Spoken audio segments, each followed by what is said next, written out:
بس پہلوؤں نے اپنے منہ سے بغض کا اظہار کیا اور شکوک و شبہات کو پھیلایا، اور ان کے خیال میں تنگ دلانہ پروپیگنڈا وہ ہتھیار ہے جو کند نہیں ہوتا، اور دوسروں یعنی بنو نضیر نے رسول کریم صلی اللہ علیہ وآلہ وسلم کے قتل کی سازش کی اور بعض منافقین کے ساتھ جنگ کی شرط پر بغیر اس کے کہ انہیں آپ کی تنفیذ کا موقع ملتا حلیفانہ تعلقات پیدا کر لیے۔ یہ اور وہ ان لوگوں سے کم مصیبت تھے جنہوں نے تلواریں سونت لی اور دشمن کی صفوں میں جا کھڑے ہوئے، اور ان دونوں میں گھبراہٹ ڈال دی جنہیں ہر طرف سے خوف گھیرے ہوئے تھا۔ پس دونوں پلڑوں کو جن کے درمیان جھکاؤ برابر قرار دینا ایسی بات ہے جسے انصاف قبول نہیں کرتا۔ بنو قینقاع اور بنو نضیر مدینہ سے جلا وطن ہو گئے، اور وہ فتنہ و اضطراب کو ہوا دینے والے اور مسلمانوں کے لیے تنگی پیدا کرنے والے تھے۔ ان لوگوں نے ہی احزاب کو مرتب کیا اور اختلافات کے زور کے لیے قبائل کو مشرکین کے ساتھ اکٹھا کیا۔ لہٰذا انہوں نے خوفناک سازش سے محمد صلی اللہ علیہ وآلہ وسلم کو فیصلہ کن درس دیا جو ان کے خاتمے کو حتمی بنا دیتا ہے، اور ان کے اژدہوں نے ہر مکینگاہ سے پیچھا کیا تاکہ اس شعلے کو بجھا دیا جائے جو ہوا کے چلنے کے ساتھ پھیل جاتا ہے۔ اور استاذ محمد رجب البیومی بنی قریظہ کے متعلق نافذ ہونے والے حکم کو اپنے اس دفاع پر ختم کرتے ہیں کہ بنی قریظہ کے متعلق ابتدائی تحقیق مکمل ہوئی اور اس کے قطعی نتائج خیبر میں نمایاں ہوئے، جہاں یہودیوں کو حضرت محمد صلی اللہ علیہ وآلہ وسلم کے ہاتھ سے خوفناک لرزے آئے۔ ڈاکٹر محمد علی کا دفاع: جن لوگوں نے وحشیانہ پن اور قساوت کے شبے سے تعرض کیا ہے جسے دشمنان اسلام اور ان کے چوزے بنی قریظہ کے متعلق صادر ہونے والے حکم سے نتھی کرتے ہیں، ان میں مولانا محمد علی بھی شامل ہیں۔ انہوں نے اپنی مشہور کتاب حیات محمد و رسالہ میں اس موضوع پر منطقی تجزیے سے سیر حاصل بحث کی ہے اور اختصار کے ساتھ ان تمام اعتراضات کو رد کر دیا ہے جو اس قطعی حکم کے متعلق کیے جاتے ہیں۔ وہ اپنی کتاب میں بنی قریظہ کے قتل کے متعلق گفتگو کرتے ہوئے لکھتے ہیں کہ ہمارے لیے ضروری ہے کہ ہم اس بات کو فراموش نہ کریں کہ اسلام اس وقت اپنی زندگی کے نہایت نازک مرحلے سے گزر رہا تھا، اور یہ معرکہ احد کے زمانے کی بات ہے جب ہر جانب سے دشمن متحد ہو گئے اور انہوں نے اسلام پر فیصلہ کن ضرب لگانے کے لیے ہتھیار اٹھا لیے تھے۔ جو حملہ خارج سے کیا جائے بلا شبہ وہ خطرناک ثابت ہوتا ہے، لیکن وہ متوقع داخلی انتشار جس کا اندیشہ ہر گھڑی ہو وہ اس سے بھی زیادہ خطرناک ہوتا ہے۔ مشہور مثل ہے کہ پہلے سے کیا ہوا انتباہ پہلے سے کی ہوئی ہتھیار بندی کے برابر ہوتا ہے، اور یہ بات خارجی حملے کی حالت میں ممکن ہوتی ہے کیونکہ اس سے مسلمانوں کو وقت مل جاتا ہے جس کے دوران وہ پوزیشن کا مقابلہ کرنے کے لیے تیاری کر لیتے ہیں۔ لیکن خود مدینہ میں غیر متوقع انتشار کا پیدا ہونا خود اسلام کے دل پر قاتلانہ حملے کے مترادف ہے۔ بنی نضیر دشمنان اسلام کے ساتھ دوستانہ تعلقات رکھتے تھے، اور جنگ احزاب میں بنی نضیر نے اہم کردار ادا کیا۔ اس کے علاوہ انہوں نے قریش کے گھرانوں کو ترغیب دی اور صحرا میں بدوؤں کے خیموں میں انہیں اسلام کے خلاف بھڑکانے کے لیے چکر لگائے۔ پھر مولانا محمد علی بنو قریظہ کی عظیم غداری کا خلاصہ بیان کرتے ہوئے کہتے ہیں، اور بنو قریظہ نے بھی یہی تاثر لیا، اور احزاب کی ترتیب تک ان کا بھی اسلام کے خلاف دوستانہ موقف ہی تھا۔ یہ بھی اس پروپیگنڈانہ حملے سے متاثر ہوئے۔ شروع میں بنو قریظہ نے اسلام کے خلاف شرکت کرنے سے انکار کر دیا، لیکن انہیں یقین دلایا گیا کہ مسلمان اس وقت بری طرح مایوس کن پوزیشن میں ہیں جس کی موجودگی میں وہ زندہ نہیں رہ سکیں گے، اور کسی بھی حال میں اس کثیر تعداد کے سامنے ٹھہر نہ سکیں گے جو ہر جانب سے اسلام کا خاتمہ کرنے کے لیے کھمبیوں کی طرح اگایا ہے۔ صحیح بخاری سے ثابت ہے کہ جب بنی نضیر نے حضرت نبی کریم صلی اللہ علیہ وآلہ وسلم کو قتل کرنے کی سازش کی تو بنی قریظہ کے یہودیوں نے اپنے بھائیوں بنی نضیر کے ساتھ مل کر رسول کریم صلی اللہ علیہ وآلہ وسلم سے جنگ کی، لیکن آپ صلی اللہ علیہ وآلہ وسلم نے خاص حالات کی وجہ سے بنی قریظہ کو رہنے کی اجازت دے دی اور بنی نضیر کو جلا وطن کر دیا۔ اب جب کہ بنی قریظہ سے کہا گیا کہ اب وقت آ گیا ہے کہ وہ انہیں مسلمانوں کے ساتھ ملنا ہے یا احزاب کے ساتھ تعاون کرنا ہے، اس کا فیصلہ کر لیں۔ یہ بات بنی قریظہ کے جرم کو انتہائی گھناؤنا بنا دیتی ہے، اس لیے کہ بجائے اس کے کہ وہ اپنے ہم وطنوں اور حلیفوں کی عظیم مصیبت میں کچھ تخفیف کرتے، انہوں نے دشمن کے ساتھ مل کر ان پر حملہ کرنے میں جلدی کی، اور یہ غداری اور عہد شکنی کا بدترین ریکارڈ ہے۔ اس کے باوجود بعض لوگوں کا یہ خیال ہے کہ بنی قریظہ کے متعلق نافذ ہونے والا حکم وحشیانہ فطرت کا آئینہ دار ہے اور 20ویں صدی اور 21ویں صدی کی تہذیب کی روح کے منافی ہے۔ ناظرین، آگے بڑھنے سے پہلے کامنٹ سیکشن میں ہمیں اپنی آراء سے ضرور آگاہ کیجیے گا کہ آپ کو ہماری یہ سیریز کیسی لگ رہی ہے۔ میں ہوں طاہر عبید چودھری۔ آئندہ آنے والی اقساط سے باخبر رہنے کے لیے ہمارے چینل کو سبسکرائب کر لیں اور ساتھ موجود بیل آئیکن کو ضرور کلک کر لیں۔ شکریہ۔ جب بنی قریظہ سے یہ بھی کہا گیا کہ اب وقت آ گیا ہے کہ وہ انہیں مسلمانوں کے ساتھ ملنا ہے یا احزاب کے ساتھ تعاون کرنا ہے، یہ فیصلہ کریں۔ اس طرح بنی قریظہ دیگر اسلام دشمن قبائل کے ساتھ انضمام کرنے پر رضامند ہو گئے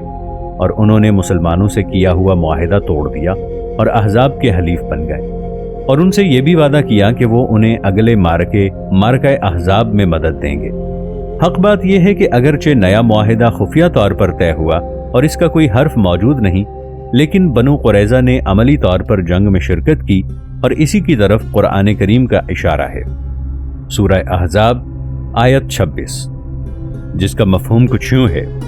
اور جن اہل کتاب نے ان کی مدد کی تھی انہیں ان کے قلوں سے نیچے اتار دیا اور ان کے دلوں میں خوف ڈال دیا، بعض کو تم قتل کرنے لگے اور بعض کو قید کر لیا۔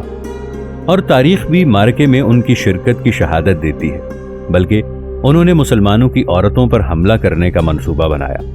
بنو قریظہ کی غداری میں خندق میں دوسری جانب 24,000 جانباز مقابلے پر آ گئے جو اسلام کو کچلنے کے لیے آتش زیر پا تھے، اور منافقین بھی اندر سے مسلمانوں کو تکلیف بہم پہنچانے میں منہمک ہو گئے،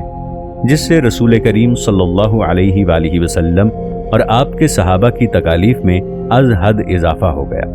اور مارکہ احزاب کے خاتمے کے بعد مناسب سمجھا گیا کہ بنی قریظہ کو ایسی سزا دی جائے جس کے وہ مستحق ہیں، اور وہ سزا مستقبل میں دوبارہ ایسی غداری کرنے کی راہ میں حائل ہو جائے۔ پھر مسلمانوں نے ان کے قلوں کا محاصرہ کر لیا، اور انہوں نے تھوڑے سے مقابلے کے بعد اطاعت اختیار کر لی، اور بنو قریظہ نے خود ہی سعد بن معاذ کو، جیسا کہ پہلے بیان ہو چکا ہے کہ وہ ان کے حلیف تھے، چنا کہ وہ ان کے لیے وہ سزا مقرر کرے جس کے وہ مستحق ہیں، اور اگر وہ اپنا معاملہ رسول اللہ صلی اللہ علیہ وآلہ وسلم کے سپرد کرتے تو ظن غالب یہی ہے کہ آپ ان کے ساتھ وہی معاملہ کرتے جو آپ نے ان کے امزادوں بنی قینقاع اور بنی نذیر سے کیا تھا، اور آپ کی شایان شان بھی یہی تھا کہ بدترین حالات میں انہیں مدینہ سے جلا وطن کرنے کا حکم دیتے۔ لیکن سعد رضی اللہ عنہ، جن کو انہوں نے حکم چنا تھا، ان کی خطرناک غداری کو جو نہایت نازک وقت میں کی گئی تھی بڑی نفرت کی نظر سے دیکھ رہے تھے۔ آپ رضی اللہ عنہ کی رائے یہ تھی کہ انہوں نے مسلمانوں کو جو عظیم تکلیف دی ہے وہ ایسی سزا کا تقاضا کرتی ہے جو ایک نمونہ ہو۔ اگر ایسا نہ کیا گیا تو مستقبل کے معاہدات کا احترام کمزور پڑ جائے گا، اور دونوں فریقوں سے جو چاہے گا معاہدے کی دستاویز کو ایک بے قیمت کاغذ کا ٹکڑا قرار دے دے گا۔ آخر فیصلہ یہ ٹھہرا کہ ان کی سزا کسی حال میں بھی اس سزا سے کم نہیں ہونی چاہیے جو ان کی مقدس کتاب عہد قدیم شکست خوردہ دشمن کو دیتی ہے، اور اس بارے میں عہد قدیم کا بھی یہی فیصلہ ہے۔ اس کے بعد مولانا محمد علی اس نص کی طرف اشارہ کرتے ہیں جو ان کی کتاب کے 20ویں باب میں ہے، اور کہتے ہیں کہ اسی طرح سعد کا حکم بھی جو بنو قریظہ کے مردوں کے قتل کرنے اور ان کی عورتوں اور بچوں کے قیدی بنانے اور ان کی جائیدادوں پر قبضہ کرنے کے متعلق ہے، شریعت موسوی کے مطابق ہے۔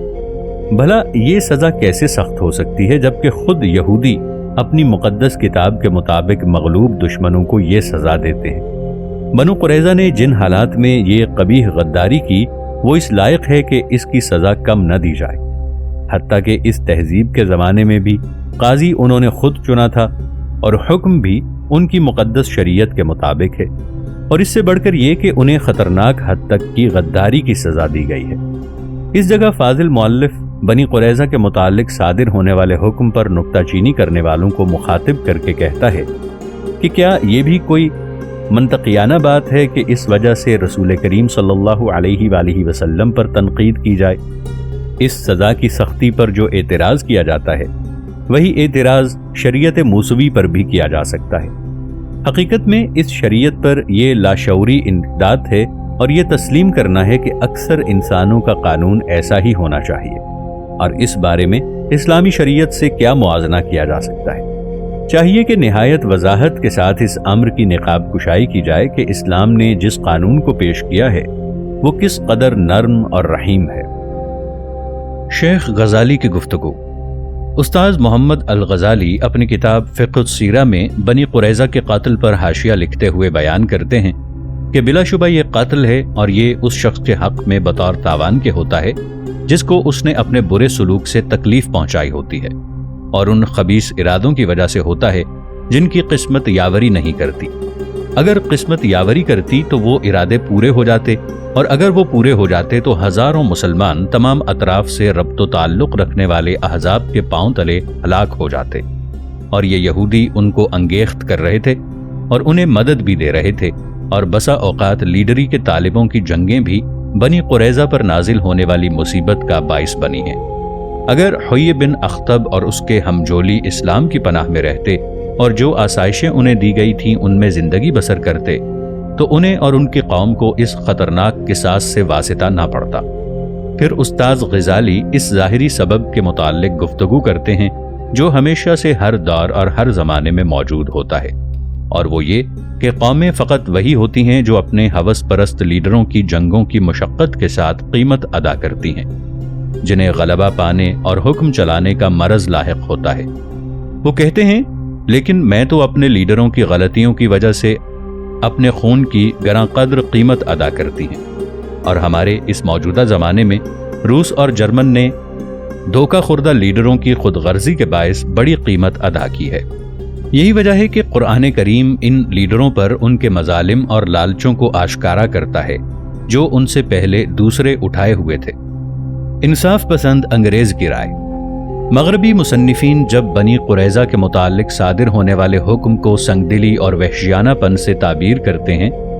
تو زیادہ انصاف اور ثواب سے پیچھے ہٹ جاتے ہیں، مگر ان مصنفین میں ایسے بھی انصاف پسند موجود ہیں جنہوں نے سچی بات کہی ہے اور جذبات و خواہشات کی لہر میں انحراف سے کام نہیں لیا۔ انہوں نے نہایت صفائی سے اس حکم میں وحشیانہ پن اور رذالت کے پائے جانے سے انکار کیا ہے۔ ان میں سے ایک عظیم انگریزی مؤلف ڈاکٹر منٹگومری واٹ ہے۔ وہ اپنی کتاب محمد نبی اور حکمران کے صفحہ 171 پر لکھتا ہے، بعض یورپی مصنفین نے بنی قریظہ کے متعلق صادر ہونے والے حکم پر نکتہ چینی کرتے ہوئے اسے رذالت قرار دیا ہے، اور محمد صلی اللہ علیہ وآلہ وسلم کے بعض معاصرین بنی قریظہ سے منتج ہونے والے عواقب کا اندازہ نہ کرنے کے باعث حیران ہو گئے ہیں۔ مدینے کے محاصرے کے دوران اس قبیلے کا فعل اس مضبوط معاہدے کا توڑنے والا ہے جو اس نے محمد صلی اللہ علیہ وآلہ وسلم کے ساتھ کیا تھا۔ پھر ڈاکٹر منٹگمری بعض مشرکین کے ان باطل اتہامات کا رد کرتا ہے جو انہوں نے حضرت نبی کریم صلی اللہ علیہ وآلہ وسلم پر لگائے ہیں، اور کہتا ہے اس فرض کا کوئی سبب موجود نہیں کہ محمد صلی اللہ علیہ وآلہ وسلم نے سعد بن معاذ کو مجبور کیا تھا کہ وہ بنی قریظہ کو یہ سزا دے۔ سعد جیسے دور اندیش انسان نے یہ ضرور ادراک کر لیا تھا کہ قبائلی دوستی کا اسلام دوستی سے بڑھ جانا نئے سرے سے ان خونی معرکوں کو شروع کر دے گا جن سے اوس اور خزرج کو بچانے کے لیے محمد صلی اللہ علیہ وآلہ وسلم آئے تھے۔ کہتے ہیں کہ جب سعد محمد صلی اللہ علیہ وآلہ وسلم کے سامنے اپنا حکم نافذ کرنے کے لیے کھڑے ہوئے تو آپ نے سعد کو بتایا کہ اب وقت آ گیا ہے اور سب سے پہلے اس کے لیے ضروری ہے کہ وہ اپنے اس واجب کو ادا کرے جو اس کے رب اور جماعت اسلامی حتیٰ کہ قدیم حلیفوں کے متعلق وارد ہوتا ہے۔ پھر انگریز مصنف رسول اللہ صلی اللہ علیہ وآلہ وسلم کی اس حکمت کی طرف اشارہ کرتا ہے جو یہودیوں کے حلیف سعد بن معاذ کے حکم منتخب کرنے میں تھی، اور اس سے استدلال کرتا ہے کہ رسول کریم صلی اللہ علیہ وآلہ وسلم پر ان کے دشمن ڈکٹیٹرشپ کا جو اتہام لگاتے ہیں وہ اس سے کہیں دور تھے۔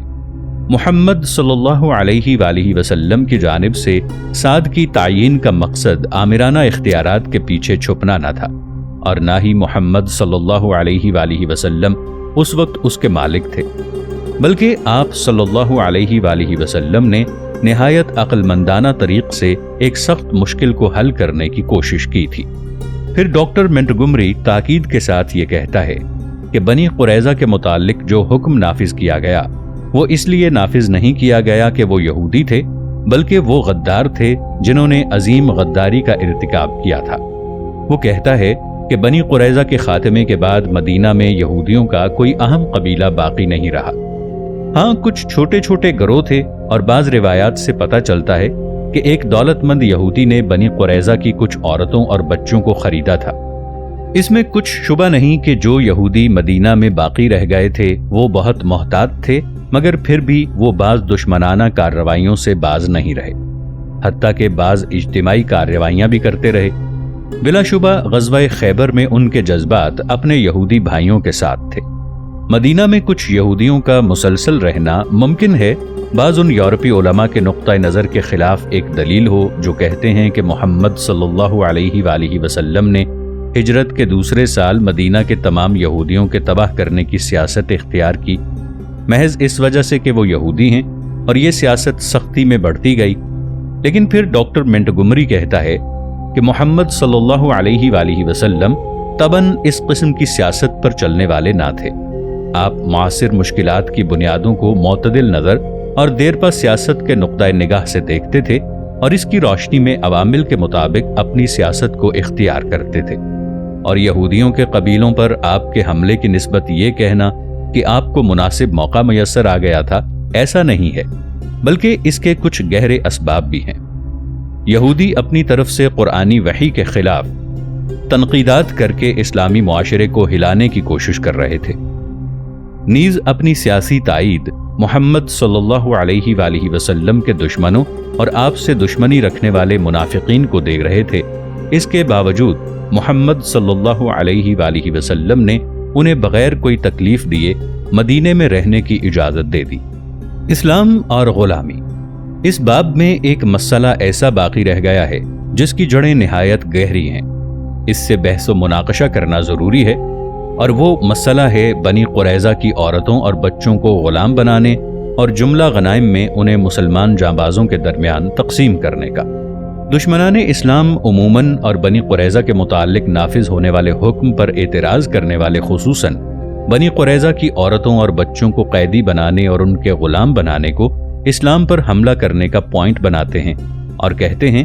یہ تصرف 20ویں صدی کی روح اور حقوق انسانی کے مخالف ہے، جو اسلام کو ان رذیل نظاموں کی صفوں میں شامل کر دیتا ہے جو انسان کو اپنے بھائی انسان کو غلام بنانے کی اجازت دیتے ہیں۔ اور یہ وہ خبیث ترین شبہ اور تہمت ہے جسے اشتراکی اور صلیبی اور تمام وہ لوگ جو اسلام کی حکومت کے قیام سے خائف ہیں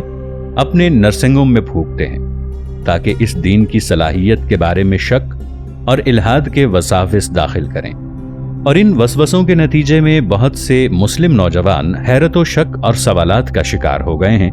کہ اسلام نے غلامی کو کیسے جائز قرار دیا ہے، حالانکہ وہ بشریت کی آزادی اور تمام انسانوں کے درمیان مساوات کے اعلان کے لیے آیا ہے۔ ہم نے اپنی فصل دوم میں بتایا تھا کہ کس طرح حضرت نبی کریم صلی اللہ علیہ وآلہ وسلم